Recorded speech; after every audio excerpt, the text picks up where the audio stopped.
حبيبنا محمد المصطفى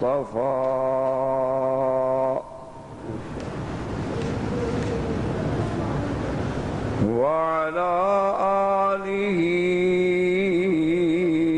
المرتضى وأصحابه نجوم الهدى.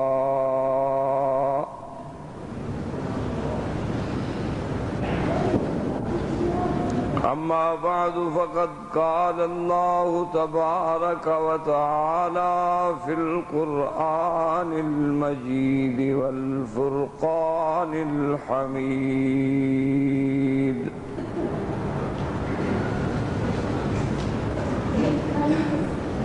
أعوذ بالله من الشيطان الرجيم.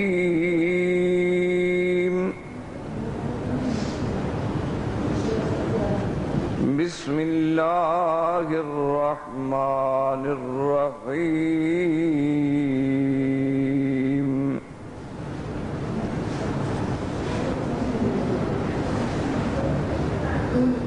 إن الله لا يغفر أن يشرك به ويغفر ما دون ذلك لمن يشاء،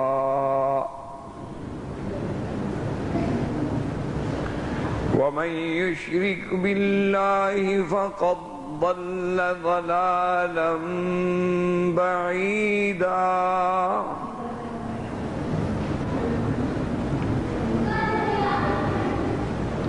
وقال في مقام آخر: بسم الله الرحمن الرحيم.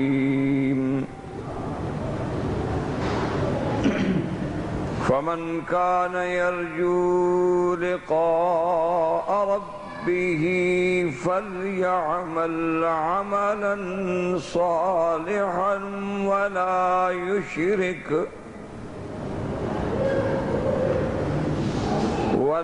يشرك بعبادة ربه أحدا.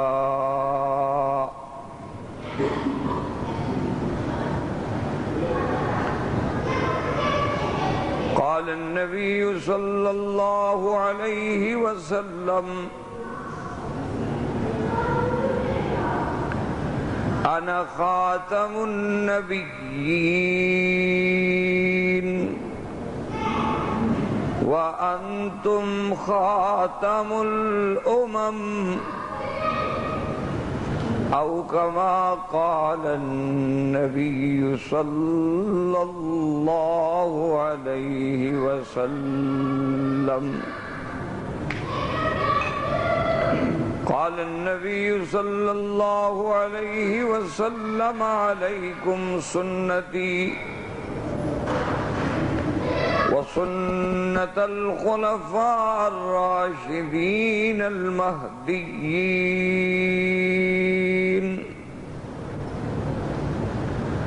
تمسكوا بها وعضوا عليها ذات الأمور. كل محدثة بدعة وكل بدعة ضلالة، أو كما قال النبي صلى الله عليه وسلم. صدق الله العلي العظيم وصدق رسوله النبي الكريم، ونحن على ذلك لمن الشاهدين ومن الشاكرين،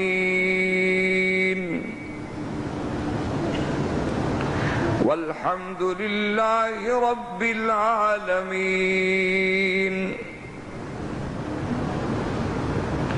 رب اشرح لي صدري ويسر لي أمري واحلل عقدة من لساني يفقهوا قولي سبحانك لا علم لنا إلا ما علمتنا إنك أنت العليم الحكيم۔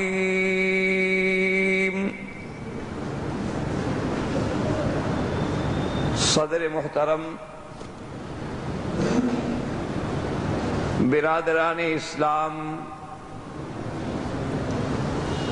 واجب الاحترام بزرگوں، دوستوں اور بھائیوں،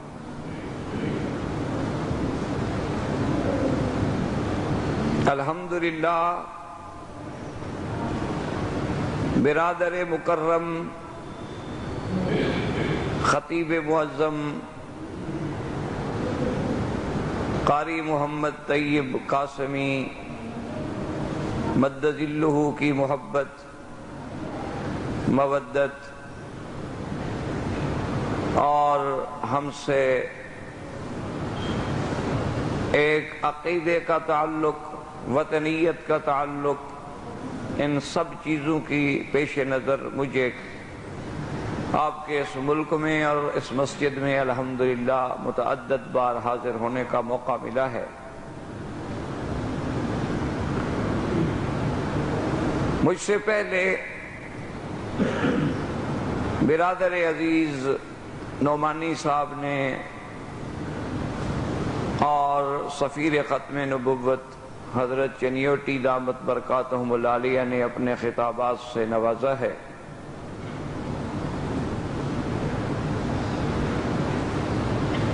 اور آپ یہ خوشخبری بھی الحمدللہ سن چکے ہوں گے کہ گامبیا جو افریقن ملکوں میں سے ایک ملک ہے اور جہاں قادیانیت کا، مرزائیت کا بڑا ہولڈ تھا، بڑا اثر تھا، بڑے ان کے ادارے تھے، مدارس تھے، اور انہوں نے مسلمانوں کو ورغلانے کے لیے، دھوکہ دینے کے لیے ایک بڑا سنہرا جال پھیلا رکھا تھا۔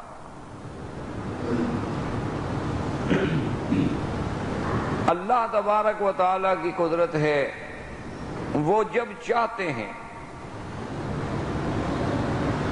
تو چڑیوں سے شہبازوں کو مروا دیتے۔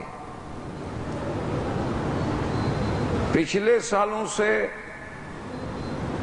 مرزا، آپ کو پتا ہے کہ ان کے پاس چینل ہے، ان کے پروگرام انٹرنیٹ پہ ہیں، جدید وسائل سے لیس ہیں، جن کی پشت پہ یہودیت ہے، اسرائیل ہے، تل ابیب میں جن کے مراکز ہیں، وہاں سے جن کے رسائل و جرائد چھپتے ہیں، اور پھر پوری کفر کی قوتیں، طاقتیں ان کے ساتھ ہیں، اور اس کے مقابلے پر ختم نبوت مومنٹ ہو یا عالمی مجلس تحفظ ختم نبوت ہو یا اور ہماری دینی جماعتیں ہوں، ہم لوگوں کا تو ایک چھوٹی سی جد و جہد ہے کہ ہم گلی گلی، کریا کریا، کوچا کوچا بھاگ کے، دوڑ کے، کہیں مسجد میں، کہیں مدرسے میں، کہیں کسی حال میں جا کے اپنی بات دوڑانے کی کوشش کرتے ہیں، بہرحال تاکہ یہ کہہ سکیں سردار بھی پکارا، لب بام بھی صدا دی۔ سردار بھی پکارا، لب بام بھی صدا دی، میں کہاں کہاں نہ پہنچا تیری یاد کی لگن میں۔ ہم صرف قیامت میں حضور کے سامنے سرخرو ہو سکیں۔ علامہ انور شاہ کاشمیری رحمت اللہ علیہ جو اپنے وقت کے عظیم محدث تھے، جن کے بارے میں ازہر نے، جامعۃ الازہر جو عظیم یونیورسٹی ہے، جنہوں نے اعتراف کیا اور آج تک وہ کتاب اس مکتبہ میں موجود ہے کہ دارالعلوم دیوبند نے حضرت شاہ جی رحمت اللہ علیہ کو بھیجا تھا کہ وہ جا کر اس کتاب کو نقل کر کے لے آئیں، چونکہ ہندوستان میں اس کتاب کی ضرورت تھی اور کتاب موجود نہیں تھی۔ حضرت شاہ جی رحمت اللہ علیہ جب وہاں پہنچے، انہوں نے درخواست کی تو اس لائبریری والوں نے کہا کہ جی ہمارے اصول کے خلاف ہے، ہم کسی کو کتاب نقل نہیں کرنے دیتے۔ جو نایاب کتابیں ہیں، اگر ہم سب کو کہیں کہ تم کاپی کر لو تو پھر نایاب تو نہ رہی، پھر تو ہر جگہ وہ مل گئی۔ تو آپ پڑھ سکتے ہیں، دیکھ سکتے ہیں، مطالعہ کر سکتے ہیں، آپ نے کوئی اس سے ریفرنس لینا ہے لے سکتے ہیں، لیکن نقل نہیں کر سکتے۔ اس پر ہماری نگرانی ہوگی کہ آپ کے ہاتھ میں قلم کاغذ نہیں ہوگا کہ کتاب لکھنے بیٹھ جائیں۔ تو شاہ جی نے فرمایا ٹھیک ہے۔ بہرحال شاہ جی نے کتاب پڑھی اور اس کے بعد واپس آ گئے۔ تو جب اپنے اکابر نے، ساتھیوں نے، بزرگوں نے پوچھا کہ شاہ جی وہ کتاب کا کیا ہوا، انہوں نے کہا جی ان کا تو اصول ہے کہ وہ کتاب نقل ہی نہیں کرنے دیتے۔ تو بزرگوں نے کہا کہ شاہ جی پھر مدرسے کے پیسے تو ضائع ہو گئے کہ مدرسے نے ٹکٹ فراہم کی تھی، اور جس مقصد کے لیے یہ اہتمام کیا گیا تھا وہ چیز مدرسے کو نہ ملی، اس میں آپ کا تو قصور نہیں ہے۔ شاہ جی نے کہا اچھا اللہ رحمت فرمائیں گے۔ تو رات کو بیٹھ کے شاہ جی نے محض اپنے حافظے کی بنیاد پر وہ پوری کتاب الف سے لے کر یہ تک لکھ دی، اور صبح وہ کتاب مشائخ کو پیش کر دی کہ حضرت یہ کتاب تھی وہ۔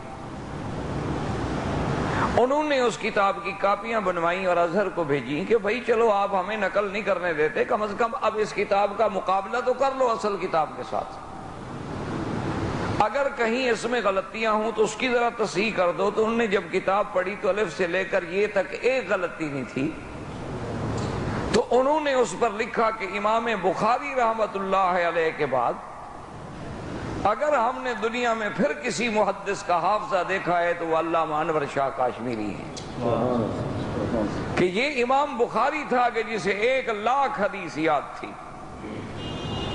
جو بغداد میں آئے تو 16 سال کی عمر تھی۔ ہمارے 16 سال کے بچے کرکٹ کھیل لیتے ہوں گے، فٹ بال کھیلنا جانتے ہوں گے، یا آج کل انٹرنیٹ پہ بیٹھ کے دنیا جہان کی آوارگی کرتے ہوں گے، یا سگریٹ وگریٹ پینا جانتے ہوں گے، یا 2-4 گانے شانے ان کو یاد ہوں گے، چونکہ ہر آدمی کو شوق ہے، کسی کو مائیکل جیکسن پسند ہے، کسی کو کچھ پسند ہے۔ ہیں سب مسلمانوں کے بیٹے ماشاءاللہ، ہیں سب مسلمانوں کی اولاد، لیکن امام بخاری رحمت اللہ علیہ کی 16 سال کی عمر تھی جب بغداد پہنچے، تو لوگوں میں تہلکہ مچ گیا کہ حافظ الحدیث آئے ہیں، اور جب وہاں بڑے بڑے علماء، بڑے بڑے ائمہ اکٹھے ہوئے، دیکھا کہ 16 سال کا ایک بچہ بیٹھا ہوا۔ تو انہوں نے آ کے بڑے تعجب سے ملے اور کہا کہ آپ کا نام کیا؟ انہوں نے کہا محمد ابن اسماعیل البخاری۔ نام تو میرا محمد ہے لیکن لوگ مجھے بخارے کی وجہ سے کہتے ہیں۔ تو انہوں نے کہا اچھا آپ امام بخاری ہیں؟ اس نے کہا بھئی میں نے تو کبھی نہیں کہا اپنے آپ کو امام، لیکن اگر لوگ کہتے ہوں تو خدا کو پتہ ہے۔ تو وہ 10 علماء بڑے بڑے اس زمانے کے جید علماء کٹھے ہوئے اور انہوں نے کہا کہ اچھا ٹھیک ہے۔ تو ایک عالم کھڑے ہوئے، اس نے 10 حدیثیں پڑھی حضور صلی اللہ علیہ وسلم کی، لیکن امتحان یوں لیا کہ نمبر 1 کی سند تو 10 سے ملا دی اور نمبر 10 کی سند 1 سے ملا دی، سند غلط ملاتے گئے اور حدیث پڑھتے گئے۔ حدیث میں تو کوئی رد و بدل کر نہیں سکتے تھے، لیکن سند آگے پیچھے کرتے گئے۔ دوسرا اٹھا، اس نے اور 10 حدیثیں اسی طرح پڑھی، پھر تیسرا، اس طرح 10 آدمیوں نے 100 حدیث پڑھی، لیکن سند آگے پیچھے کر دی، اور حیران ہو کے دیکھتے رہے کہ امام بخاری کہتے ہیں حافظ الحدیث ہے، ہم غلط پڑھ رہے ہیں، وہ چپ کر کے بیٹھا ہوا ہے۔ تو جب سب نے ختم کر لی تو حضرت امام بخاری کھڑے ہوئے اور نے کہا بھی نمبر 1 آپ نے 10 حدیثیں پڑھی تھی اور سند یوں پڑھی تھی، یہ غلط ہے، دراصل سند یوں ہے۔ اسی طرح 100 حدیث دوبارہ پڑھی اور 100 سند کو صحیح طرح پڑھا اور اسی طرح پڑھا جیسے انہوں نے غلط پڑھا تھا۔ تو سب لوگ جو تھے جناب ہاتھ چومنے لگے، انہوں نے کہا واقعی ہم مانتے ہیں کہ تم امام وقت ہو، تم محدث ہو اور تم امیر المومنین فی الحدیث ہو۔ تو امام بخاری کے بعد اگر وہ حافظہ ملا تھا تو پھر علامہ انور شاہ کاشمیری رحمت اللہ علیہ کو ملا تھا کہ جو کتاب ایک دفعہ پڑھ لی پھر کبھی وہ دماغ سے نہیں نکلی۔ اور اللہ کی شان ہے، حضرت شاہ جی رحمت اللہ علیہ فرمایا کرتے تھے کہ بھائی جو آدمی صحابہ کی عظمت پہ کام کرتا ہے وہ بھی دین ہے، جو نماز روزے کے لیے کام کرتا ہے وہ بھی دین ہے، جو تبلیغی جماعت کے 6 کلمات لے کے چلتا ہے وہ بھی دین ہے، کوئی آدمی مسجد میں بیٹھ کے بچوں کو قرآن پڑھاتا ہے وہ بھی دین ہے۔ لیکن فرماتے تھے کہ جو آدمی ختم نبوت کے لیے کام کرے گا، یہ بات یاد رکھ لینا کہتے تھے کشمیری کی، کہ نماز ہو، روزہ ہو، حج ہو، زکوٰۃ ہو، کہیں حضور کے اقوال کی حفاظت ہے، کہیں حضور کے اعمال کی حفاظت ہے، کہیں حضور کے افعال کی حفاظت ہے، اور ختم نبوت جو ہے حضور کے ذاتی اعزاز کی حفاظت ہے۔ یہ حضور کا اعزاز ہے، یہ حضور کا عزم ہے، حضور کا لقب ہے۔ فرماتے تھے کہ الحمدللہ اللہ نے مجھے بصیرت بھی دی ہے، مجھے بصارت بھی دی ہے، جو ختم نبوت کے کام میں ایک دن بھی چلے گا تو اللہ کا نبی اس کی شفاعت ضرور فرمائیں گے۔ صلی اللہ علیہ وعلا آلہ واصحابہ وسلم تسلیما کثیرا کثیرا۔ تو آپ کو میں عرض یہ کر رہا تھا کہ یہ غریب لوگ، اور ہمارے ساتھی ابتدا سے دیکھ لیں، حضرت اللہ شاہ بخاری پہ نظر ڈالیں، علامہ انور شاہ کاشمیری پہ نظر ڈالیں، حضرت جلندری رحمت اللہ علیہ پہ نظر ڈالیں، لال حسین اختر پہ نظر ڈالیں، علامہ خالد محمود صاحب پہ نظر ڈالیں، حضرت چنیوٹی پہ نظر ڈالیں، ہمارے تمام اکابر پہ، بڑوں پہ نظر ڈالیں۔ یعنی اللہ کا فضل ہے، گاڑیاں تو بڑی بات ہوتی ہے، سائیکل بھی نہیں ہوتی تھی، سائیکل اپنی ذاتی نہیں ہوتی تھی۔ کبھی گئے اسٹیشن پہ پہنچے تو مہمان دعوت کرنے والے نے اسٹیشن پہ پہنچا دیا پلیٹ فارم پہ اور السلام علیکم کہہ دیا، اور اس کے بعد ٹکٹ کے پیسے کسی کی جیب میں نہیں۔ 2 آنے کا پلیٹ فارم ملتا تھا، وہ لے لیتے تھے کہ کہیں آگے پکڑے جائیں تو کم از کم یہاں سے تو ٹکٹ بنے، ایسا نہ ہو کہ وہ پیچھے لاہور سے ساری بنا لیں ٹکٹ۔ تو وہ پلیٹ فارم کے ذریعے جناب پہنچتے تھے، کوئی راستے میں ساتھی مل گیا تو اس نے پیسے دے دیے تو ٹکٹ لے کے پھاڑ دی کہ قیامت میں نہ پکڑے جائیں کہ بھئی ہم نے گاڑی تو استعمال کی ہے لیکن ہم نے ٹکٹ نہیں لیا تھا اس کی۔ یعنی ہمارا یہ حال ہو اور ادھر کفر کی قوتوں کا یہ حال ہو، تو اس کو اسی لیے چیلنج تھا، اور اس نے تقریروں میں کہا کہ یہ سال مولویوں کی بربادی کا سال ہے، اور اس نے جال پھیلایا، ہمارے علماء قتل ہوئے، ہماری علماء آزمائشوں میں ڈالے گئے، بلکہ آپ نے دیکھا ہوگا کہ پورا ملک آزمائش میں مبتلا کر دیا گیا۔ یہ ساری اس دشمن کی چال تھی کہ کسی طرح وہ آئین جو پاکستان میں ہمیں کافر قرار دیتا ہے، اس آئین کو کسی طرح توڑا جائے، اس کے فیصلوں کو کسی طرح بدلا جائے، اس کی اس ترمیم کو کسی طرح ختم کر دیا جائے جس میں ختم نبوت کا مسئلہ حل کر دیا گیا ہے۔ یہ سارا جال یہودیت کے تانے بانوں کے ساتھ بنا گیا، اور مقابلہ کرنے والے کون تھے؟ کہیں قاری طیب صاحب، کہیں علامہ خالد محمود، کہیں مولوی مکی، کہیں عبدالحفیظ مکی، کہیں مولوی صاحب چنیوٹی، کہ صبح کا سفر ہو تو شام کا پتہ نہیں ہوتا کہاں جانا ہے۔ لیکن اللہ تبارک و تعالیٰ کی دیکھیں کہ کتنی بڑی شان ہے کہ اللہ نے فرمایا کہ تم حق پر ہو اور میری نصرت حق والوں کے ساتھ ہوتی ہے۔ یوم الفرقان میں بھی تم نے دیکھ دیا، ابو جہل کے پاس طاقت تھی، میرے مدنی کے پاس نیاز تھی، ابو جہل کے پاس تکبر تھا، میرے مدنی کے پاس صداقت تھی، ان کے پاس ہتھیار تھے، میرے مدنی کے پاس صحابہ تھے، ان کے پاس پوری دولت اور پیسہ تھا، اور محمد مدنی صلی اللہ علیہ وسلم کے ہمراہ میں صداقت تھی۔ تو اللہ نے یوم الفرقان میں کیسی مدد دی کہ اس کے انٹرنیٹ، اس کے وہ ٹی وی چینل، وہ سارے دھرے رہ گئے، اور گمبیا میں بھی الحمدللہ اس کے صدر نے ان کو غیر مسلم اقلیت قرار دے دیا، اور وہاں وہ اپنی موت مر گئے، جس کا فیصلہ ہوا کہ حق الحق یعلو ولا یعلا، کہ حق ہمیشہ غالب رہتا ہے، حق کبھی مغلوب نہیں ہوتا، اور حق کی بازی کبھی وسائل سے نہیں جیتی جاتی، حق کی بازی کبھی ہتھیاروں سے نہیں جیتی جاتی، حق کی بازی جو ہے وہ عزم سے، اخلاص سے، نیت سے، صداقت سے جیتی جاتی ہے کہ ان تنصروا اللہ ینصرکم۔ اور اسی لیے مجھے یاد آ رہا ہے کہ ایک دفعہ حضرت شاہ جی رحمت اللہ علیہ زندہ تھے، ہم نے ان کو بڑھاپے میں دیکھا تھا، آخری عمر میں، اور مرزا غلام نبی جاں باز جو شاعر تھے ختم نبوت کے، احرار کے، اللہ ان کی قبر پہ رحمت کرے، تو انہوں نے شاہ جی کی موجودگی میں، اور مرزائیوں کا بڑا جوڑ تھا، تو اس وقت ایک بات کہی تھی جو معلوم ہوتا ہے کہ آج بالکل سامنے سی آ رہی ہے۔ تو اس نے اس دور میں یہ بات کہی تھی کہ کوئی منجم سے پوچھ آئے فلک سے کیوں ٹوٹتے ہیں تارے، کوئی منجم سے پوچھ آئے فلک سے کیوں ٹوٹتے ہیں تارے، مجھے تو محسوس ہو رہا ہے پھر ایک نیا انقلاب ہوگا، مجھے تو محسوس ہو رہا ہے پھر ایک نیا انقلاب ہوگا۔ اور اس کے آخر میں انہوں نے کہا تھا کہ گردش وقت کہہ رہی ہے کہ وقت کے منتظر رہو تم، او کسی کی پیری چمک اٹھے گی، کسی کا رسوا شباب ہوگا۔ تو آج دیکھ لیں کہ ان کا شباب، ان کی طاقت، ان کی قوت رسوا ہو گئی۔ اچھا، اور خدا کی شان دیکھیں کہ فیصلے کرنے والے صدر کا نام کیا ہے؟ اس کا نام کیا ہے؟ اور میرے مدنی کے ختم نبوت کے پہلے محافظ کا نام کیا ہے؟ ہاں جی، دیکھو نام میں کتنا مناسبت ہے۔ اب یہ اللہ کی طرف سے، ورنہ ہم نے نام رکھا تھا گمبیا کے صدر کا، ہم نے ان کو سکھایا تھا ان کے والدین کو کہ یہی نام رکھنا، کل ہم دلیل بنا سکیں۔ یہ فیصلے اللہ کے ہوتے ہیں۔ اچھا، اور میں نے کل بھی عرض کیا تھا کہ اللہ نے میرے مدنی کے جیسے آسمانوں میں 4 فرشتے چنے تھے، اور زمین میں بھی اللہ نے میرے مدنی کے 4 وزیر، 4 خلفاء چنے تھے۔ ان میں سب سے پہلا خلیفہ کون ہے؟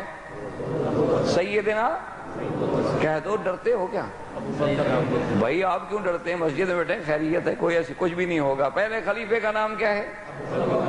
ابو بکر تو کنیت ہے، آگے نام کیا ہے؟ صدیق تو لقب ہے، عتیق بھی لقب ہے، نام کیا ہے؟ دیکھو نا مسلمان کتنا ماشاءاللہ ہوشیار ہے۔ عبد الرحمن، ماشاءاللہ، یہ حال ہے۔ یعنی مقصد ہے کہ اگر شیعہ کا کوئی ملنگ بھیک مانگ رہا ہو تو وہ 12 امام گن سکتا ہے۔ امام سے کہو ٹھیک ہے، وہ جو بھیک مانگتا ہے کہتا ہے نا 5 دے 12، 5 دے 12 دا صدقہ، اس کو 5 بھی یاد ہیں، 12 بھی یاد ہیں، ان کو اپنا سب سے پہلا خلیفہ یاد نہیں ہے۔ اور پتہ یہ خلیفہ کون ہے جس کے بارے میں خدا کیا کہتے ہیں؟ إِلَّا تَنْصُرُوهُ فَقَدْ نَصَرَهُ اللَّهُ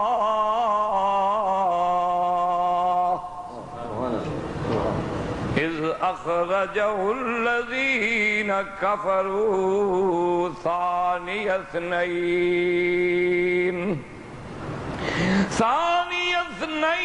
إِذْ هُمَا فِي الْغَارِ إِذْ يَقُولُ لِصَاحِبِهِ لَا تَحْزَنْ إِنَّ اللَّهَ مَعَنَا۔ علامہ انور شاہ کاشمیری رحمت اللہ علیہ، جو اپنے وقت کے عظیم محدث تھے، جن کے بارے میں ازہر نے، جامعۃ الازہر جو عظیم یونیورسٹی ہے، جنہوں نے اعتراف کیا، اور آج تک وہ کتاب اس مکتبہ میں موجود ہے کہ دارالعلوم دیوبند نے حضرت شاہ جی رحمت اللہ علیہ کو بھیجا تھا کہ وہ جا کر اس کتاب کو نقل کر کے لے آئیں، چونکہ ہندوستان میں اس کتاب کی ضرورت تھی اور کتاب موجود نہیں تھی۔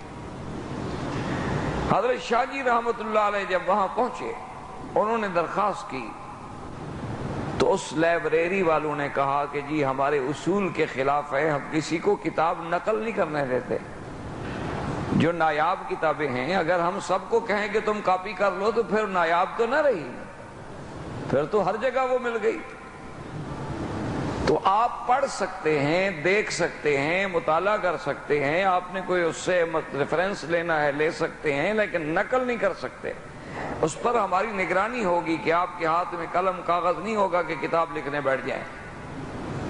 تو شاہ جی نے فرمایا ٹھیک ہے۔ بہرحال شاہ جی نے کتاب پڑھی اور اس کے بعد واپس آ گئے۔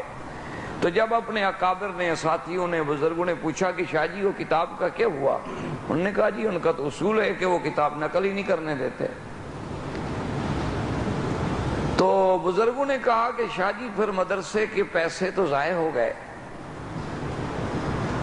کہ مدرسے نے ٹکٹ فراہم کی تھی، اور جس مقصد کے لیے یہ اہتمام کیا گیا تھا وہ چیز مدرسے کو نہ ملی، اس میں آپ کا تو قصور نہیں ہے۔ شاہ جی نے کہا اچھا اللہ رحمت فرمائیں گے۔ تو رات کو بیٹھ کے شاہ جی نے محض اپنے حافظے کی بنیاد پر وہ پوری کتاب الف سے لے کر یہ تک لکھ دی، اور صبح وہ کتاب مشائخ کو پیش کر دی کہ حضرت یہ کتاب تھی وہ۔ انہوں نے اس کتاب کی کاپیاں بنوائیں اور ازہر کو بھیجیں کہ بھائی چلو آپ ہمیں نقل نہیں کرنے دیتے، کم از کم اب اس کتاب کا مقابلہ تو کر لو اصل کتاب کے ساتھ، اگر کہیں اس میں غلطیاں ہوں تو اس کی ذرا تصحیح کر دو۔ تو انہوں نے جب کتاب پڑھی تو الف سے لے کر یہ تک ایک غلطی نہیں تھی، تو انہوں نے اس پر لکھا کہ امام بخاری رحمت اللہ علیہ کے بعد اگر ہم نے دنیا میں پھر کسی محدث کا حافظہ دیکھا ہے تو وہ علامہ انور شاہ کاشمیری ہے، کہ یہ امام بخاری تھا کہ جسے 1,00,000 حدیث یاد تھی، جو بغداد میں آئے تو 16 سال کی عمر تھی۔ ہمارے 16 سال کے بچے کرکٹ کھیل لیتے ہوں گے، فٹ بال کھیلنا جانتے ہوں گے، یا آج کل انٹرنیٹ پہ بیٹھ کے دنیا جہان کی آوارگی کرتے ہوں گے، یا سگریٹ وگریٹ پینا جانتے ہوں گے، یا 2-4 گانے شانے ان کو یاد ہوں گے، چونکہ ہر آدمی کو شوق ہے، کسی کو مائیکل جیکسن پسند ہے، کسی کو کچھ پسند ہے۔ ہیں سب مسلمانوں کے بیٹے ماشاءاللہ، ہیں سب مسلمانوں کی اولاد، لیکن امام بخاری رحمت اللہ علیہ کی 16 سال کی عمر تھی جب بغداد پہنچے، تو لوگوں میں تہلکہ مچ گیا کہ حافظ الحدیث آئے ہیں، اور جب وہاں بڑے بڑے علماء، بڑے بڑے ائمہ اکٹھے ہوئے، دیکھا کہ 16 سال کا ایک بچہ بیٹھا ہوا، تو انہوں نے آ کے بڑے تعجب سے ملے اور کہا کہ آپ کا نام کیا؟ انہوں نے کہا محمد ابن اسماعیل البخاری۔ نام تو میرا محمد ہے لیکن لوگ مجھے بخارے کی وجہ سے کہتے ہیں۔ تو انہوں نے کہا اچھا آپ امام بخاری ہیں؟ اس نے کہا بھئی میں نے تو کبھی نہیں کہا اپنے آپ کو امام، لیکن اگر لوگ کہتے ہوں تو خدا کو پتا ہے۔ تو وہ 10 علماء بڑے بڑے اس زمانے کے جید علماء کٹھے ہوئے اور انہوں نے کہا کہ اچھا ٹھیک ہے۔ تو ایک عالم کھڑے ہوئے، اس نے 10 حدیثیں پڑھی حضور صلی اللہ علیہ وسلم کی، لیکن امتحان یوں لیا کہ نمبر 1 کی سند تو 10 سے ملا دی اور نمبر 10 کی سند 1 سے ملا دی، سند غلط ملاتے گئے اور حدیث پڑھتے گئے۔ حدیث میں تو کوئی رد و بدل کر نہیں سکتے تھے، لیکن سند آگے پیچھے کرتے گئے۔ دوسرا اٹھا، اس نے اور 10 حدیثیں اسی طرح پڑھی، پھر تیسرا، اس طرح 10 آدمیوں نے 100 حدیث پڑھی، لیکن سند آگے پیچھے کر دی، اور حیران ہو کے دیکھتے رہے کہ امام بخاری کہتے ہیں حافظ الحدیث ہے، ہم غلط پڑھ رہے ہیں، وہ چپ کر کے بیٹھا ہوا ہے۔ تو جب سب نے ختم کر لی تو حضرت امام بخاری کھڑے ہوئے اور نے کہا بھی نمبر 1 آپ نے 10 حدیثیں پڑھی تھی اور سند یوں پڑھی تھی، یہ غلط ہے، دراصل سند یوں ہے۔ اسی طرح 100 حدیث دوبارہ پڑھی اور 100 سند کو صحیح طرح پڑھا اور اسی طرح پڑھا جیسے انہوں نے غلط پڑھا تھا۔ تو سب لوگ جو تھے جناب ہاتھ چومنے لگے، انہوں نے کہا واقعی ہم مانتے ہیں کہ تم امام وقت ہو، تم محدث ہو اور تم امیر المومنین فی الحدیث ہو۔ تو امام بخاری کے بعد اگر وہ حافظہ ملا تھا تو پھر علامہ انور شاہ کاشمیری رحمت اللہ علیہ کو ملا تھا کہ جو کتاب ایک دفعہ پڑھ لی پھر کبھی وہ دماغ سے نہیں نکلی۔ اور اللہ کی شان ہے، حضرت شاہ جی رحمت اللہ علیہ فرمایا کرتے تھے کہ بھائی جو آدمی صحابہ کی عظمت پہ کام کرتا ہے وہ بھی دین ہے، جو نماز روزے کے لیے کام کرتا ہے وہ بھی دین ہے، جو تبلیغی جماعت کے 6 کلمات لے کے چلتا ہے وہ بھی دین ہے، کوئی آدمی مسجد میں بیٹھ کے بچوں کو قرآن پڑھاتا ہے وہ بھی دین ہے۔ لیکن فرماتے تھے کہ جو آدمی ختم نبوت کے لیے کام کرے گا، یہ بات یاد رکھ لینا کہتے تھے کشمیری کی کہ نماز ہو، روزہ ہو، حج ہو، زکوٰۃ ہو، کہیں حضور کے اقوال کی حفاظت ہے، کہیں حضور کے اعمال کی حفاظت ہے، کہیں حضور کے افعال کی حفاظت ہے، اور ختم نبوت جو ہے حضور کے ذاتی اعزاز کی حفاظت ہے۔ یہ حضور کا اعزاز ہے، یہ حضور کا عزم ہے، حضور کا لقب ہے۔ فرماتے تھے کہ الحمدللہ اللہ نے مجھے بصیرت بھی دی ہے، مجھے بصارت بھی دی ہے، جو ختم نبوت کے کام میں ایک دن بھی چلے گا تو اللہ کا نبی اس کی شفاعت ضرور فرمائیں گے۔ صلی اللہ علیہ وعلا آلہ واصحابہ وسلم تسلیما کثیرا کثیرا۔ تو آپ کو میں عرض یہ کر رہا تھا کہ یہ غریب لوگ اور ہمارے ساتھی ابتدا سے دیکھ لیں، حضرت اللہ شاہ بخاری پہ نظر ڈالیں، علامہ انور شاہ کاشمیری پہ نظر ڈالیں، حضرت جلندری رحمۃ اللہ علیہ پہ نظر ڈالیں، لال حسین اختر پہ نظر ڈالیں، علامہ خالد محمود صاحب پہ نظر ڈالیں، حضرت چنیوٹی پہ نظر ڈالیں، ہمارے تمام اکابر پہ، بڑوں پہ نظر ڈالیں۔ یعنی اللہ کا فضل ہے، گاڑیاں تو بڑی بات ہوتی ہے، سائیکل بھی نہیں ہوتی تھی، سائیکل اپنی ذاتی نہیں ہوتی تھی۔ کبھی گئے اسٹیشن پہ پہنچے تو مہمان دعوت کرنے والے نے اسٹیشن پہ پہنچا دیا پلیٹ فارم پہ اور السلام علیکم کہہ دیا، اور اس کے بعد ٹکٹ کے پیسے کسی کی جیب میں نہیں، 2 آنے کا پلیٹ اور تھا۔ تو اس وقت ایک بات کہی تھی جو معلوم ہوتا ہے کہ آج بالکل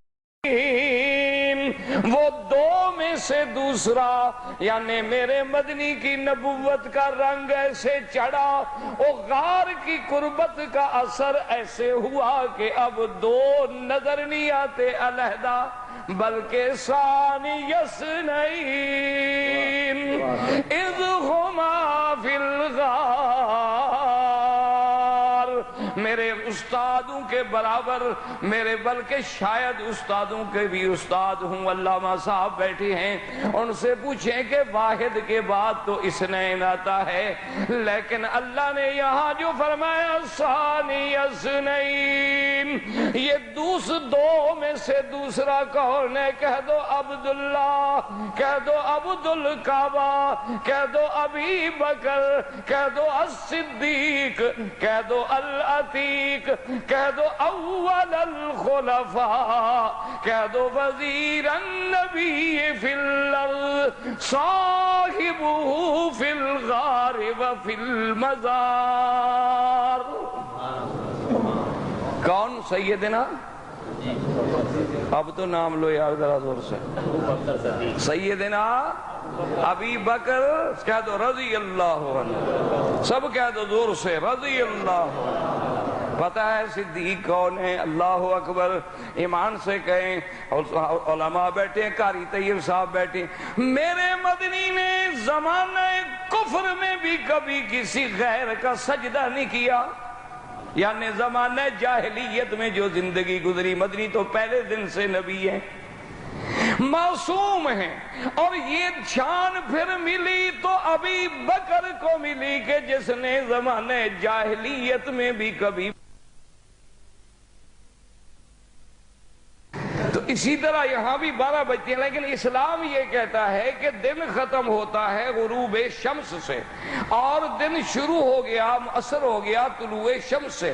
ابھی سورج بھی نہیں نکلا، ابھی کچھ بھی نہیں ہوا، لیکن جناب دیکھ لیں کہ بھئی اس دن کا اثر رات میں آ گیا کہ تراویح شروع ہو گئی، ماشاءاللہ جی رمضان آ گیا، رمضان آ گیا، رمضان آ گیا، اور چھوٹے چھوٹے بچے سب بھاگ رہے ہیں، سحری کی تیاریاں ہو رہی ہیں، کیونکہ اللہ نے کہا تھا کہ رات دن کا خلیفہ ہے اور دن رات کا خلیفہ ہے۔ اور اسی طرح یہ بات بھی یاد رکھیں کہ ہر دن جو ہے وہ رات کے تابع ہوتا ہے، سمجھے مسئلہ، ہر دن رات کے تابع۔ آپ کہتے ہیں نا جی آج جمعہ رات ہے، حالانکہ جمعہ تو دوسرے دن ہوتا ہے، لیکن آپ کہتے ہیں جمعہ رات ہے، عید کی رات ہے، آج جناب عید الاضحیٰ کی رات ہے، تو یہ قاعدہ ہے، یاد رکھ لیں، ہمیشہ مسئلہ بھی ہے کہ ہر دن رات کے تابع ہوتا ہے، لیکن صرف ایک دن ہے رات جس کے تابع ہے، اور وہ عرفات کا دن ہے۔ وہ کسی رات کے تابع نہیں بلکہ آنے والی رات بھی اس دن کے تابع ہے کہ وہ شروع ہوتا ہے زوال سے اور سارا دن بھی حج، ساری رات بھی صبح صادق تک اگر کوئی عرفات میں پہنچ جائے تو حج۔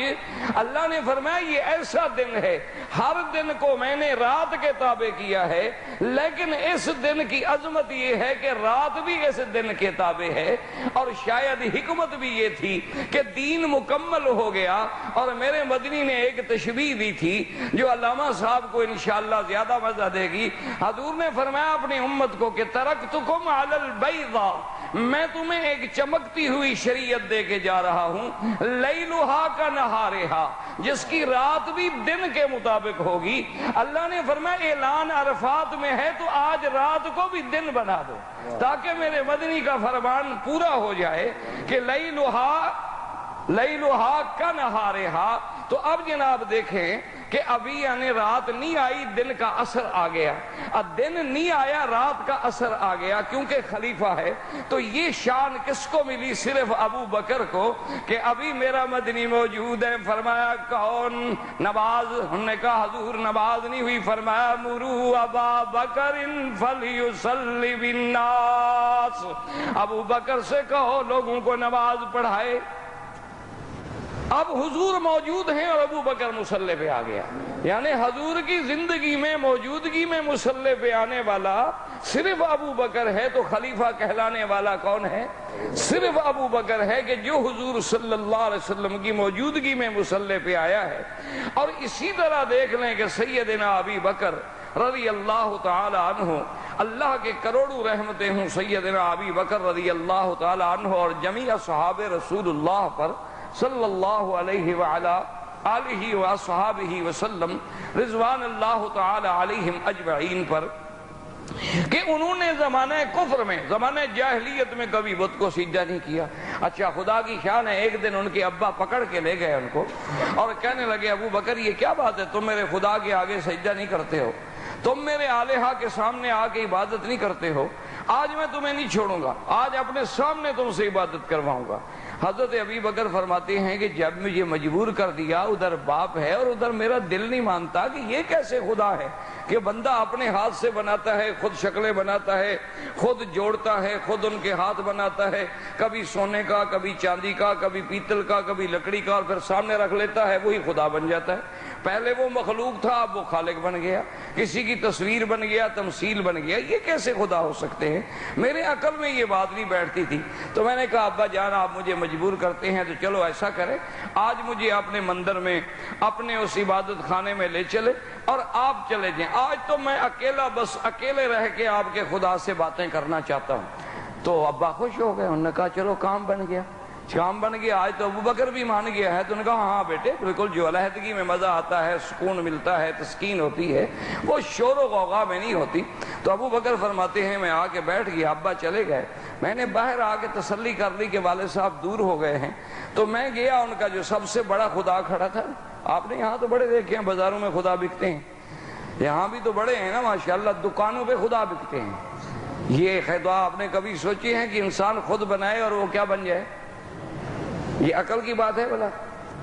اچھا مسلمان تو ایسا نہیں کرتے، ہاں جی نہیں بتا دو یار، کیا ہم تو میں تو آپ کا پرانا واقف ہو گیا ہوں، مسلمان تو کبھی ایسا نہیں کرتے۔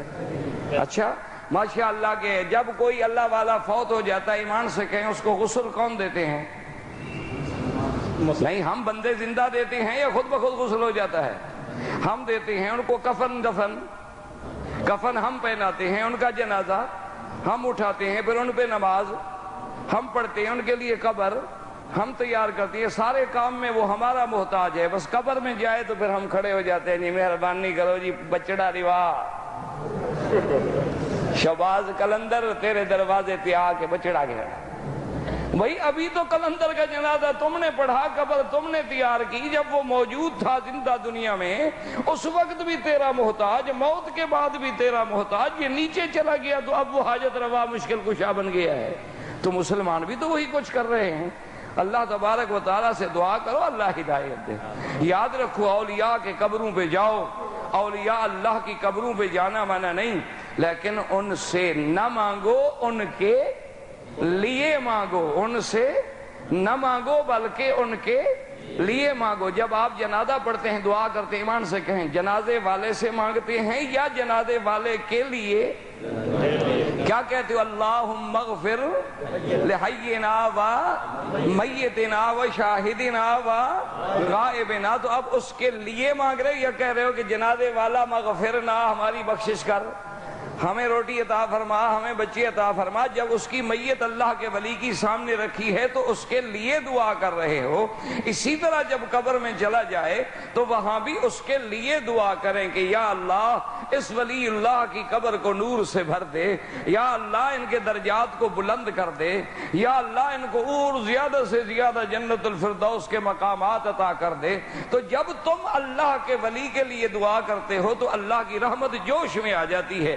وہ کہتی اچھا ایک عام بندہ ہو کر میرے محبوب میرے پیارے کے لیے دعا مانگ رہے ہو، کہتے اچھا تم نے اس کے لیے مانگا، تیری مشکلیں میں حل کر دیتا ہوں۔ یہ مسئلہ ہوتا ہے قبروں پہ جانے کا، یہ نہیں ہوتا کہ وہاں سے جا کے مانگو اور ان کو حاجت روا سمجھو، اور یہ بھی نہیں ہوتا کہ نہ جاؤ۔ حضور نے فرمایا زورو، جاؤ قبروں کی زیارت کرو، یہ تمہیں آخرت کی یاد دلاتی ہیں، یہ تمہیں بتلاتی ہیں کہ ہم نے بھی مرنا ہے اور اسی جگہ پہ آنا ہے۔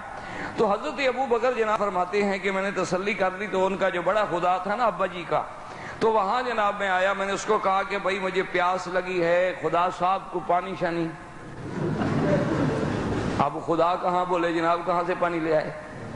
میں نے کہا چلو یار پانی دور ہو کہیں، اس زمانے میں زمزم ہی تھا اور تو کوئی پانی تھا ہی نہیں نا مکے میں، اور کہاں پانی تھا اور تو کچھ بھی نہیں تھا۔ میں نے کہا چلو یار کوئی کھانے وانے کو دے دو، کوئی نظر نیاز کو حلوہ مانڈا جو چڑھا گئے ہوں وہ رکھا ہو کہیں تو مجھے بتاؤ، کچھ میں بھی کھا لوں۔ تو وہ چپ، کہتے ہیں جب چپ کر گیا تو میں باہر نکلا، اتنا بڑا پتھر اٹھا کے لایا اور میں نے کہا بات سنو، یا میرا کام کرو نہیں تو میں تمہارا کام تمام کرتا ہوں۔ وہ کہتے ہیں جناب میں نے پتھر اٹھایا اور مارا، اس کو ٹکڑے ٹکڑے کر دیا، بڑے آرام سے دروازہ بند کیا، چپ کر کے چلا گیا۔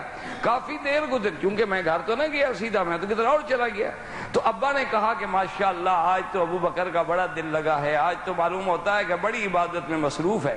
وہ جناب آئے، دروازہ کھولا، آگے آئے، ابو بکر بھی نہیں اور خدا ٹوٹا ہوا ہے، خدا کے ٹکڑے ٹکڑے پڑے ہوئے ہیں جناب، غصے میں بفرے ہوئے بھاگے گھر میں، این ابو بکر این ابو بکر۔ تو حضرت ابو بکر کی اماں نے پوچھا کیا ہو گیا، کیا ہو گیا ابھی قحافہ، کیا بات ہے؟ انہوں نے کہا کیا بات ہے، آج اس نے کمال کر دیا، میرے خدا کو توڑ دیا، میرا خدا ٹوٹ گیا، اس کو پتھر مار مار کے اس نے توڑ دیا ہے، یہ ابھی آنے تو۔ اس نے کہا دیکھو بات سن، ایک میری بات سن لو، ابو بکر کو کچھ کہنا نہیں۔ اس نے کہا ابو بکر کو میں کچھ نہیں۔ انہوں نے کہا ہاں بات یہ ہے کہ جب یہ بچہ میرے بطن میں تھا، میرے پیٹ میں تھا، تو میں ایک دن پہاڑوں سے گزر رہی تھی کہ آواز آئی ابشری یا امت اللہ بالتحقیق، ابشری بالولد العتیق، لقبہ فی السماء صدیق، وَهُوَ لِلنَّبِيِّ صَاحِبٌ وَرَفِيقٌ۔ آواز آتی ہے اے اللہ کی بندی تجھے مبارک ہو، تیرے پیٹ میں جو بچہ ہے وہ کفر سے بھی آزاد، وہ شرک سے بھی آزاد، وہ دنیا کی غلامی سے بھی آزاد، اتقمانہ آزاد۔ وہ پیٹ میں کون سا غلام ہے جو عتیق کہا جائے؟ مانا وہ کفر سے آزاد ہے، وہ شرک سے آزاد ہے، وہ غیر اللہ کی عبادت سے آزاد ہے۔ اور کہا گیا حبیبی مبارک ہو، اس تیرے بچہ جو تیرے بطن میں ہے اس کا لقب آسمانوں میں صدیق ہے، اور ایک نبی پیدا ہوگا جس کا یہ صاحب و رفیق ہوگا۔ بی بی نے کہا کہ اب یا قحافہ مہربانی کر ابی بکر کو کچھ نہ کہنا، وَلَهُ میرے بیٹے کی عظمت کا کوئی دن آنے والا ہے، وہ شان والا بیٹا ہے، اس کو کچھ نہ کہنا۔ اللہ نے فرمایا میرے مدنی باقی صحابہ کا نام تو تجھے بتانا ہوگا، باقی صحابیت کا اعلان تو تجھے کرنا ہوگا، لیکن ابو بکر کی صحابیت کا اعلان میں عرش سے کروں گا۔ فرمایا ثانی اثنین اذ ہما اذ ہما فی الغار اذ یقول لصاحبہ. اس لیے علماء کہتی ہیں سارے صحابہ کا کوئی انکار کر دے اس کے کفر میں تو کوئی تردد ہو سکتا ہے، لیکن ابو بکر کی صحابیت کا انکار کرے اس کے کفر میں کوئی شک نہیں ہو سکتا. وہ قرآن کی اس آیت کا منکر ہے کہ اذ یقول لصاحبہ. سبحان اللہ. اور خدا کی شان دیکھیں، میرا مولا فرماتے ہیں میرا اللہ وہ ثانی اثنین، وہ دوسرے میں سے دوجا. وہ کون سی جگہ تھی؟ میدان تھا، عرفات تھا، مزدلفہ تھا، وہ مسجد الحرام تھی، وہ مقام بدر تھا، مقام حدیبیہ تھا. وہ دو کس جگہ تھے؟ اللہ نے فرمایا نہ دنیا کی نظریں شاید میدان میں دھوکا کھا جائیں. وہ کہہ سکتی ہیں کہ پتہ نہیں دوسرا کون تھا، کوئی تھا تو صحیح لیکن پتہ نہیں. اللہ نے فرمایا میں جگہ اتنی چھوٹی کر دوں گا کہ دو کے علاوہ تیسرا بیٹھ بھی نہ سکے. فرمایا اذ ہما فی الغار اذ ہما فی الغار اذ یقول لصاحبہ لا تحزن ان اللہ معنا. اور صدیق کی شان دیکھیں، حضور نے فرمایا صدیق میں آگے چلوں گا تم میرے پیچھے چلنا. اور یاد رکھو، اور میرے بزرگ بیٹھے ہیں، قاری صاحب بیٹھے، میرے بھائی بیٹھے ہیں، ان سے پوچھ لیں کہ ساری دنیا ہجرت کے لیے سارے صحابہ چل کے میرے نبی کے پاس آئے کہ حضور ہجرت کی اجازت ہے. کوئی حبشہ گئے، کوئی مدینہ گئے، لیکن یہ ثانی اثنین یہ چل کے نہیں آیا بلکہ میرا مدنی چل کے ابو بکر کے گھر میں آیا. ثانی اثنین ثانی اثنین اذ ہما فی الغار. آگے آگے جا رہے ہیں. اللہ اکبر. اندازہ تو کریں مسلمانوں، میں تو کہوں گا انشاءاللہ کہ اللہ تبارک و تعالی یہاں کے نوجوانوں کو بھی توفیق دی ہے، اور زیادہ توفیق دے کہ ختم نبوت کے پروانے بنے، ختم نبوت کے سپاہی بنے، ختم نبوت میں شامل ہو کے اپنا نام مدنی کی شفاعت میں لکھوائیں، اور پھر دنیا کو ہم بتلا سکیں اور قادیانیت کو ہم کہہ سکیں کہ یہ ہمارے نوجوان بچے دیکھو دن ان کے چہروں پہ داڑھی بھی نہیں ہے، یہ ابھی تک بیچارے کوئی تقوی پرہیزگاری کی منزل میں نہیں ہے، لیکن حضور کی محبت کا یہ عالم ہے کہ یہ دیکھ لو یہ خوددار ماؤں کی گودوں کے پالے، یہ خوددار ماؤں کی گودوں کے پالے، نہ ہاتھوں میں خنجر نہ کاندھوں پہ بھالے.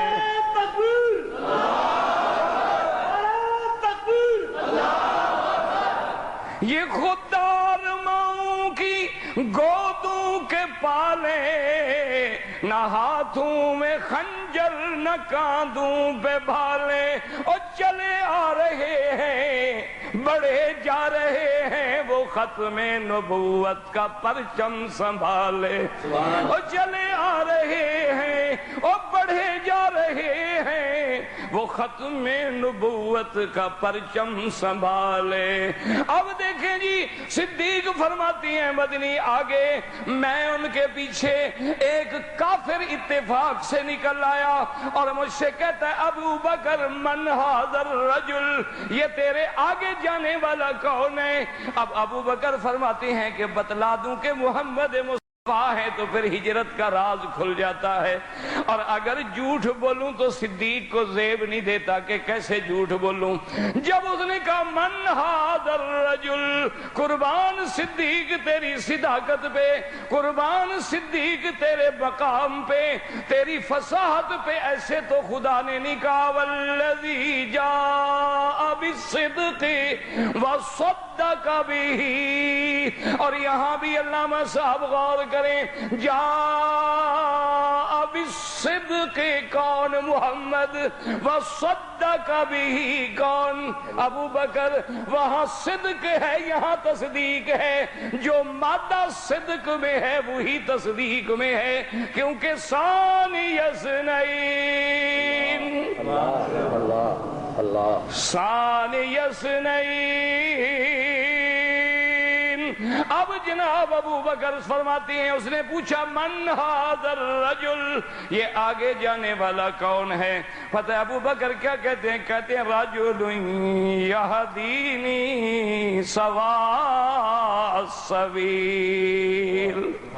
وہ کہتے ہیں ایک بندہ ہے جو راستہ دکھلاتا ہے، ایک بندہ ہے جو راستہ بات تو ٹھیک تھی نا، حضور نے راستہ دکھلایا جنت کا کہ نہیں؟ ایمان کا دکھلایا، نام بھی نہیں لیا، کہا راجولن. اچھا وہ بھی مطمئن ہو گیا کہ جی کوئی عام آدمی تھا، شاید وہ ان کو راستہ بتا رہا تھا. کہا راجولن یہدینی سواء السبیل. اب آگے گئے، پہاڑ آیا. آج مکے میں جائیں دعا کرو اللہ سب کو نصیب فرما دے، اللہ سب کو حرمین نصیب فرمائے، اللہ سب کو مکہ مدینہ نصیب فرمائے. جب مکے میں جائیں جا کے ذرا پہاڑ پہ نظر ڈالیں، غار ثور پہ نظر ڈالیں.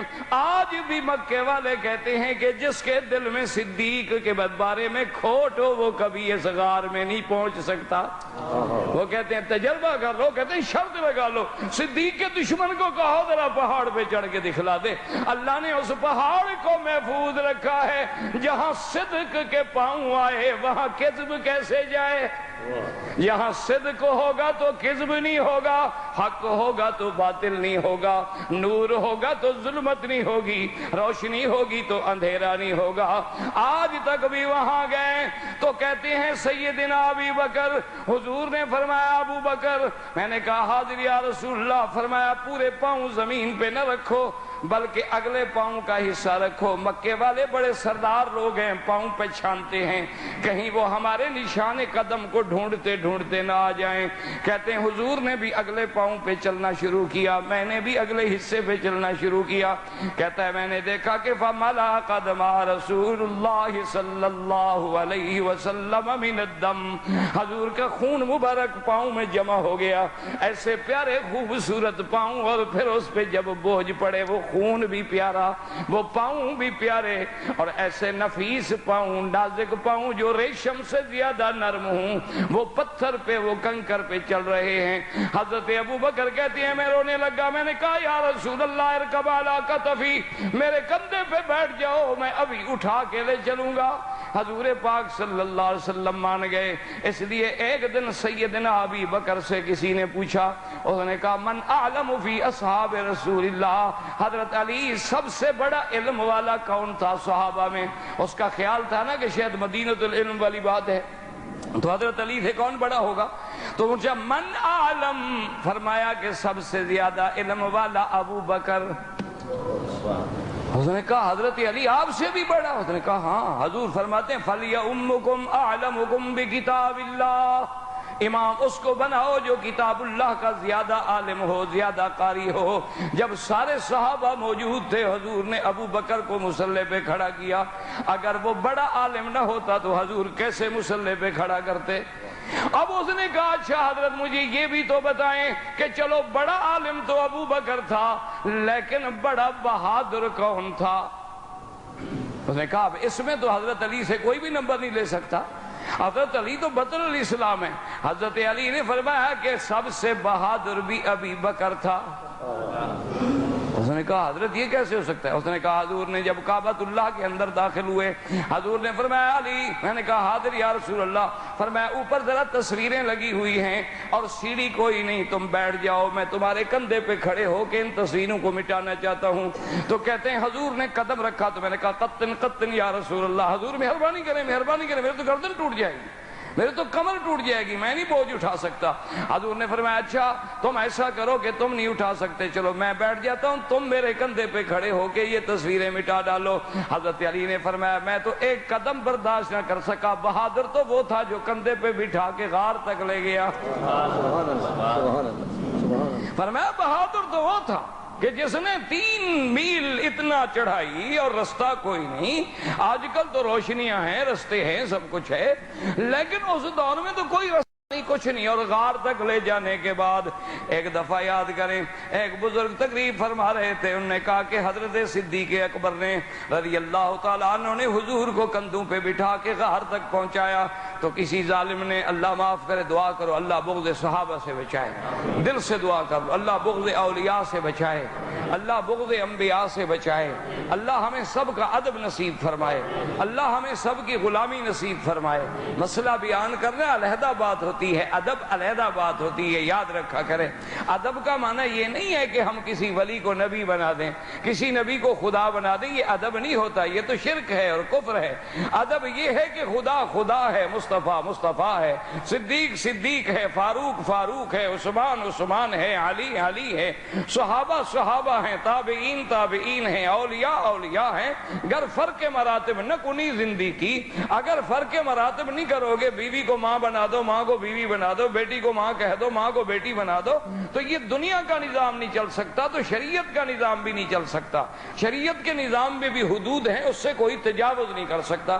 تو انہوں نے جب یہ فضیلت بیان کی کہ حضرت ابوبکر نے کندھے پہ بٹھایا، پہاڑ پہ چڑھ گئے، تو دشمن تو بھائی دشمن ہوتا ہے نا، مخالف تو پھر مخالف ہوتا ہے، وہ تو ہر بات سے بات نکالتا ہے۔ تو اس نے کہا جی کون سی بڑی بہادری ہے یار، عجیب بات ہے، یہ سنی مولوی جو ہے نا اہل سنت والجماعت والے، یہ چیختے رہتے ہیں جی ابوبکر نے کندھے پہ بٹھا لیا، ابوبکر اٹھا کے لے گیا، حضور صلی اللہ علیہ وسلم کا بوجھ مبارک اٹھا کے لے گیا، کیا ہو گیا؟ حدیثوں میں موجود ہے راکب رسول اللہ صلی اللہ علیہ وسلم علی الحمار، حضور پاک نے تو گدھا پہ بھی سواری کی ہے، حضور پاک نے تو اونٹ پہ بھی سواری کی ہے، اونٹنی پہ بھی سواری کی ہے، گدھا پہ بھی سواری کی ہے، اگر ابو بکر پہ بھی سوار ہو گئے تو کیا بات ہو گئی؟ میں نے عرض کیا نا کہ دشمن جب ہو نا جی تو وہ تو آپ کتنے سیدھے راستے پہ ہوں وہ کوئی نہ کوئی بات نکال لے۔ آپ دیکھیں نا جی کہ ہمارے اکابر ہیں، ہمارے پیر ہیں، ہمارے باقاعدہ مشائخ ہیں، باقاعدہ علماء ہیں، باقاعدہ تزکیہ ہے، لیکن جن کو ہمارے ساتھ غصہ ہوتا ہے کہہ دیں گے وہابی، وہ کہتے ہیں جی واہ جی یہ تو پیروں مندے ہی کوئی نہیں، ان کے ہاں تو نہ فاتحہ ہے نہ درود ہے، ان کے ہاں تو جی بالکل کوئی نہیں، اور خاص طور تے اے تے وڈا وہابی نے انہوں تے اتھے سعودی عرب تے مکے شریف دی پانویں نال لگ گئی، ایک کریلا ایک نیم چڑھا، اے تو اور پکا وہابی ہو گیا ہے۔ خدا کے بندو اب تو یہ باتیں کہنی چھوڑ دو، ایمان سے کہیں مکہ مکرمہ سے مدینہ منورہ قافلے 10-10 دن میں پہنچتے تھے، یہ اللہ خادم الحرمین کو جزائے خیر دے، ایسی سڑک بنا دی کہ 4 گھنٹے میں آدمی مدینے پہنچ جاتا ہے۔ اگر ان کے دلوں میں مدینے سے مدینے والے سے کوئی ذرا سا بھی بغض ہوتا تو راستے بند کر دیتے یا آسان کر دیتے کہ جلدی پہنچ جاؤ؟ کوئی عقل کی بات کرے۔ آپ رمضان میں ابھی جا کے دیکھیں ان کی ہر دعا جو ہے حضور کے درود پہ ختم ہوتی ہے کہ نہیں؟ علامہ صاحب بیٹھے ہیں، پوچھ لیں، حنفیوں کے نزدیک تو ایک مسئلہ ہے کہ اگر تشہد میں اتحیات میں درود شریف بھول گیا انسان ہے نہیں پڑھ سکا تو نماز ہو جائے گی، لیکن حنابلہ جن کو تم وہابی کہتے ہیں ان کے مسلک میں یہ ہے کہ اگر نماز میں درود نہیں پڑھا تو نماز نہیں ہوگی۔ اللہ، تو ان کو تم یہ اس لیے دشمن جو ہے نا میرا عزیز پھر وہ کوئی نہ کوئی بات تو بنا لیتا ہے نا۔ وہ ایک پیر بزرگ تھے، بہت بڑے اللہ کے ولی تھے، تو بیوی نہیں مانتی تھی، یہ خدا کی قدرت ہے، آدمی کی بیوی نہیں مانتی، آپ کو مانتی ہے؟ بھائی اس میں شرم کی کیا بات ہے یار، بھائی ہو اپنے، کون سے ہم کوئی آسمان سے اترے ہیں، ہم بھی تمہارے بھائی ہیں ساتھی ہیں۔ نہیں، آپ کی بیوی مانتی ہے کہ لیڈیز از فرسٹ، وہ آگے چلتی ہے نا، اور آپ ماشاءاللہ۔ اچھا جب کنکریاں مارنے کا وقت ہے نا مینا میں، لوگ بڑے مسئلے پوچھتے ہیں مجھ سے مکہ شریف، اور جناب بڑا رش ہوتا ہے تو میں بیوی کی طرف سے کنکریاں مار لوں؟ میں نے کہا نہیں جی، آپ اپنے مسئلے پہ رہیں، لیڈیز از فرسٹ۔ اچھا عورت ہے کتنا سمجھدار، کہتے جی نہیں رش ہے، رش ہے، بازار میں رش کوئی نہیں، میلے پہ رش کوئی نہیں، یہ کرسمس کے دنوں میں جناب کھوے پہ کھوا چل رہا ہے، نہ پتہ لگتا ہے مرد ہے نہ عورت ہے، یہاں کوئی رش نہیں۔ وہاں مینا میں کن کے نہیں بڑا رش ہے جی، تسی مار دے تاکہ مرے تو شوہر مرے نا میرا، جان چھوٹے جائے ختم ہو تاکہ واپس جاؤں کہوں سبحان اللہ کیا خوش نصیب بیوی ہوں کہ میرا شوہر وہاں دفن ہو گیا اور میں دوسرے نکاح کے لیے واپس پہنچ گئی ہوں تیار۔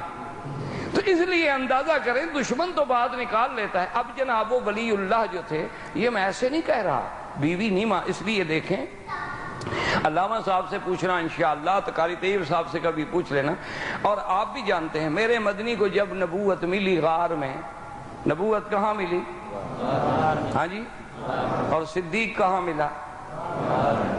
نہیں سمجھ آئی بات؟ میرے مدنی پہ جبریل کہاں اترا؟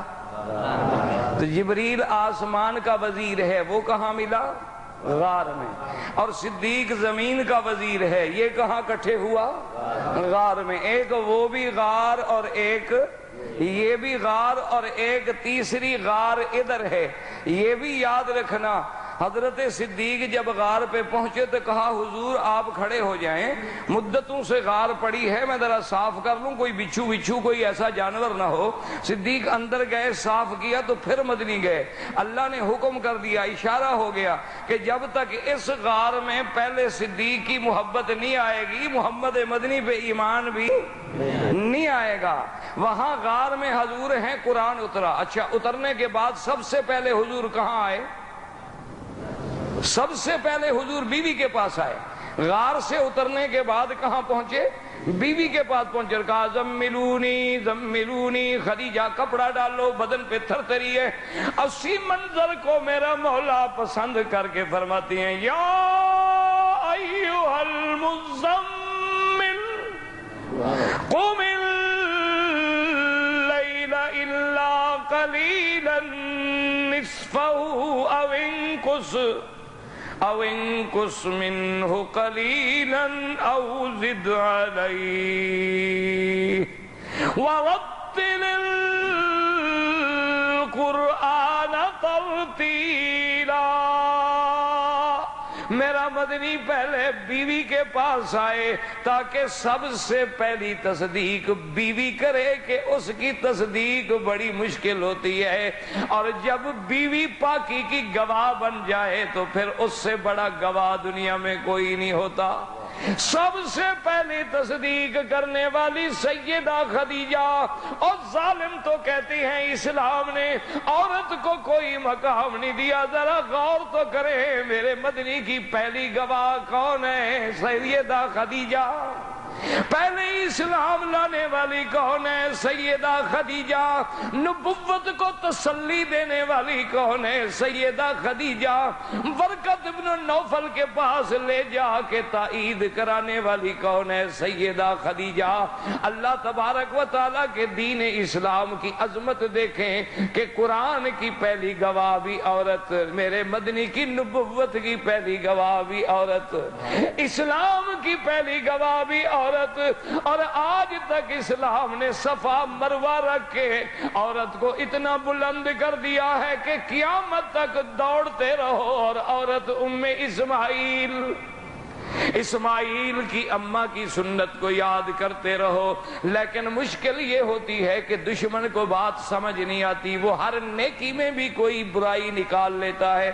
اس لیے جیسے اس نے کہہ دیا کہ جناب کیا ہو گیا، اگر حضور صلی اللہ علیہ وسلم سیدنا صدیق کے کندھے پہ بیٹھے تو کیا ہو گیا؟ حضور تو اونٹنی پہ بھی بیٹھے، حضور تو گھوڑے پہ بھی بیٹھے، حضور تو گدھا پہ بھی بیٹھے۔ لیکن اللہ اکبر، اس کو جب سمجھایا گیا کہ بعد سمجھو۔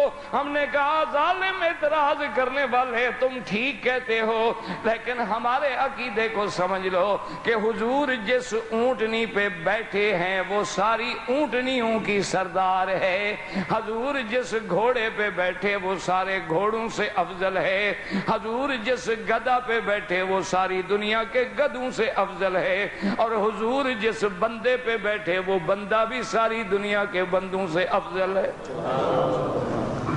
اصل بات تو یہ ہے حضور تو بیٹھے ہیں، اور حضور جس پہاڑ پہ کھڑے ہوں وہ پہاڑ پہاڑوں میں افضل، حضور جس غار میں بیٹھے ہوں وہ غار ساری غاروں سے افضل، حضور صلی اللہ علیہ وسلم جس مسجد میں کھڑے ہوں وہ مقام ساری دنیا سے افضل۔ اس لیے اللہ تبارک و تعالیٰ کی شان دیکھیں کہ یہ شرف کس کو ملا ہے، صرف ابو بکر رضی اللہ تعالیٰ عنہ کو، کہ اللہ فرماتے ہیں اِلَّا تَنْصُرُوهُ فقد نصره الله اذ اخرجه الذين كفروا ثاني اثنين۔ اب ذرا توجہ کریں، ایک پارٹی ہے نکالنے والی اور ایک پارٹی ہے نکلنے والی۔ نکلنے والے کون ہیں؟ میرا مدنی اور ابو بکر۔ مکے سے کون نکل رہے تھے؟ ہاں جی، وہ نام لے لیا کرو، خیر زندوں میں بیٹھا ہوں نا، خیر زندہ الحمدللہ۔ اب مکے سے جانے والے کون ہیں؟ اب سیدنا محمد مصطفیٰ اور ابو بکر۔ اور نکالنے والے کون ہیں؟ نہیں، نکالنے والے حضور کو مکے سے نکالنے والے کون ہیں؟ قرآن کیا کہتا ہے؟ اِذْ أَخْرَجَهُ الَّذِينَ كَفَرُوا، جب کہ کافروں نے نکالا۔ اور پھر وہ دو کون تھے؟ ثانی اثنین اذ ہما فی الغار اذ یقول لصاحبہ لا تحزن ان اللہ معنا۔ وقت ختم ہو گیا بھائی، وقت ختم ہو گیا، زندگی رہی تو بات باقی۔ وصلی اللہ تعالی علی سیدنا محمد وعلی آلہ واصحابہ اجمعین برحمتک یا ارحم الراحمین۔ اب مغرب کی نماز ہوگی انشاءاللہ، تو جن ساتھیوں کو وضو کی دوبارہ تجدید کرنی ہو جلدی سے وضو کر لیں تاکہ جماعت میں شریک۔ اصل عبادت نماز ہے، یاد رکھیں، اور نماز کی جماعت ہے۔ اللہ آپ کو بھی، مجھے بھی، ہمارے بچوں کو، آپ کے بچوں کو، ہر مسلمان کے بچوں